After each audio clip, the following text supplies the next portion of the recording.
Ouvre les yeux. Le paradis. La Castel Fiesta Flip, une rencontre privée entre collectionneurs avec 40 flippers d'exception. Si vous me connaissez et si vous suivez les vidéos sur la chaîne, vous le savez, cela fait plus de 20 ans que j'arpente les différents salons dédiés aux flippers en France. Avant l'apparition du premier salon du flipper ouvert au public, il y a eu à l'initiative de Bernard Moulin le premier séminaire européen des collectionneurs d'appareils à monnayeur en 1992. L'idée était de réunir en un même lieu des collectionneurs de jeux automatiques et des machines pour passer une bonne journée entre passionnés et profiter des machines de chacun. Ce premier séminaire aura un succès mitigé puisqu'il ne regroupera que 14 participants. Difficile de fédérer et communiquer à une époque où les réseaux sociaux et Internet n'existaient pas encore.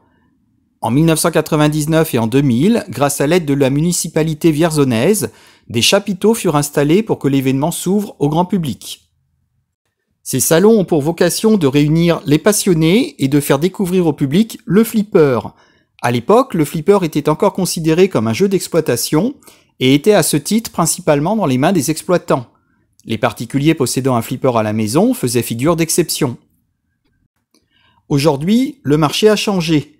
S'il est toujours exploité en certains lieux, le flipper est devenu au fil des ans et sous l'impulsion de certains fabricants un objet à collectionner. Jersey Jack Pinball a fait de la machine un objet de collection, et Stern a vite compris qu'il serait opportun pour maximiser les bénéfices de faire des tirages limités à destination des joueurs et collectionneurs fortunés.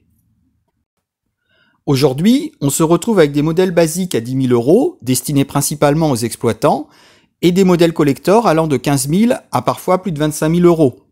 Le constat est que les collectionneurs rechignent de plus en plus à exposer sur des salons grand public des machines à plus de 15 000 €, de peur que les machines ne soient abîmées.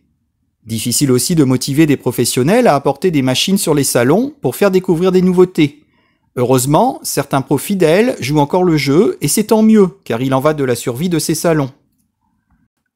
Fort de ce constat, certains propriétaires ont eu l'idée de se réunir entre eux, au sein de rencontres privées où chacun vient avec sa machine, à l'instar de ce qui se faisait déjà en 1992. L'idée n'est pas nouvelle, loin de là. Johan est un collectionneur qui ne fait pas les choses à moitié. Passionné par les flippers, Johan ne collectionne pas tous les flippers, uniquement des modèles collector rares et si possible les plus beaux. Il est sur le point de réunir les 8 flippers de la marque Jersey Jack Pinball au sein de sa collection. Lui est alors venue une idée en tête, constituer la plus belle salle de jeu éphémère le temps d'un week-end. Pour motiver les prêteurs, Johan a dû se porter garant du respect des machines en limitant le nombre de joueurs et surtout en limitant l'accès à des personnes triées sur le volet et connues comme étant respectueuses de l'objet. Johan m'a accordé le privilège d'être des leurs et je suis certain de deux choses.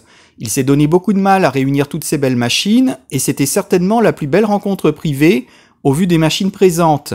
Il y avait tous les Jersey Jack Pinball en collector édition, des limited éditions de Stern, des modèles rares à l'instar du Primus de Stern, édité à 100 exemplaires seulement, l'Adams Family Gold Edition, le TNA 2.0, le Big Lebowski, le Scooby-Doo, un Alice Cooper de Spooky, sans oublier des flippers Williams Bally des années 90, magnifiquement refaits. Merci encore à tous les prêteurs de machines, et merci aussi à tous ceux que j'ai croisés dimanche pour leur gentillesse et bienveillance. On a tous passé un bon moment et on peut compter sur Johan pour une nouvelle édition 2024 aux petits oignons avec encore plus de machines et de rareté. Je vous laisse avec la traditionnelle vidéo.